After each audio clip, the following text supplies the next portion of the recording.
Hi, this is Vince with Discount Inboard Marine. Today we're going to take and change the fuel filter inside a fuel control cell on a Pleasurecraft Marine engine, and we'll go through step by step the way I like to do it, which may be a little bit more than what you may have to do. Depends on the engine, the location, whether it's a V drive or a direct drive. We're going to be doing a direct drive ZR409 engine today, and we'll go ahead and get started, show you how to do it.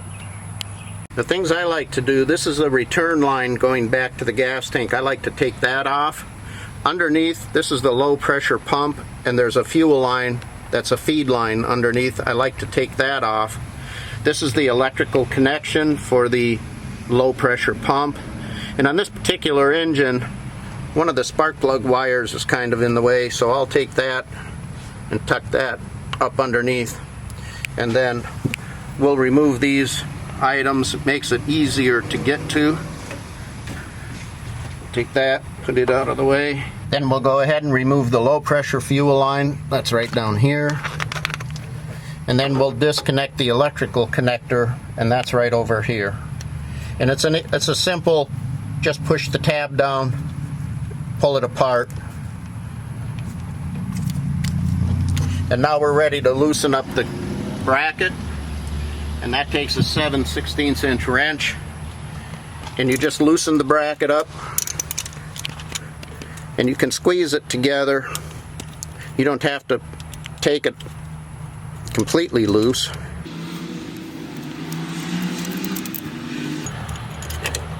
And now the canister and the low pressure pump are ready to come off.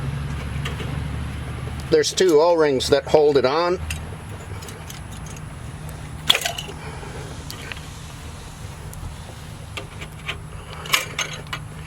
And then once it's off, you'll see the high pressure pump, which is right here. And the canister, the filter is already fallen down. And I like to take this gasoline that's in the canister, pour it into this dish, and then I can kind of get an idea on how the fuel looks coming out of the tank.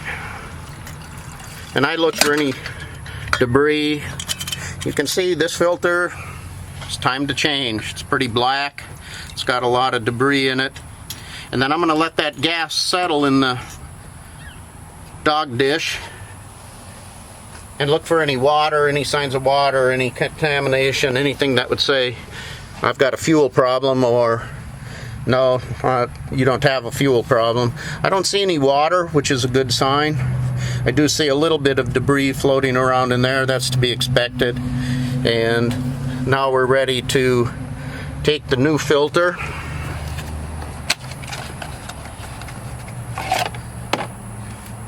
and it does come with the O-rings and everything. It's inside this package.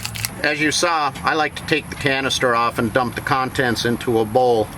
If there's not enough room to do that, there's a 7/16 inch plug on the bottom of the fuel control cell. You can unscrew this plug and drain the contents into a bowl without removing the fuel lines and so on and so forth. There's two O-rings on the new style. This is the new clamp style, and those come in the kit. And then there's a larger O-ring that's for the old style screw-on type fuel control cell. So you're covered whether you have an older one or a newer one. So we're going to go ahead. The two O-rings are located right here. We're going to go ahead and remove those. I just give them a little squeeze, then you're able to remove them.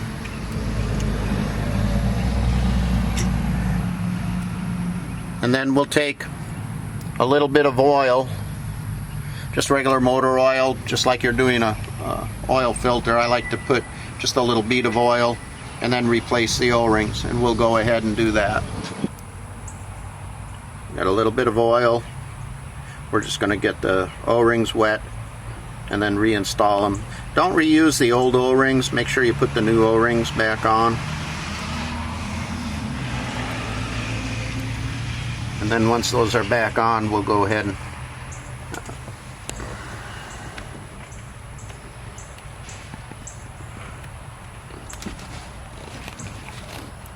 put the filter in place, and then put the canister back on.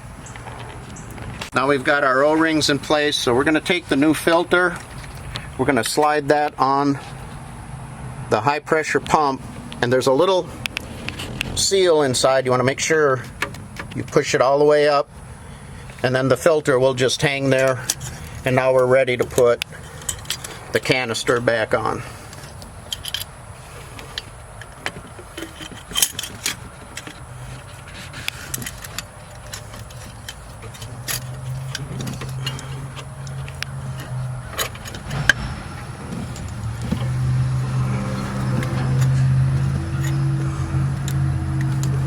Push that up till it's snug. Then we'll take our bracket, put it back on. Okay, we've got our bracket back in position. You can rotate this so that the canister gets back into position. It's tucked back in nice and tight so your engine box won't hit it.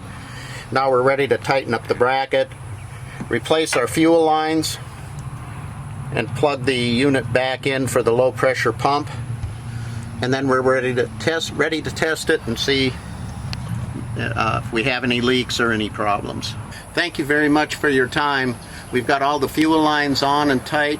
The canister is on tight. You don't have to really crank real hard on the bracket nut to put the canister back on, just good and snug. The electrical connections are on, spark plug wire is back in place. And now we're ready to take it to the lake and start the engine, give a good inspection, make sure there's no fuel leaks. And if you do have any questions, just give us a call at 803-345-0996. And you can also get a hold of us on our website at SKIDIM.com. Thank you.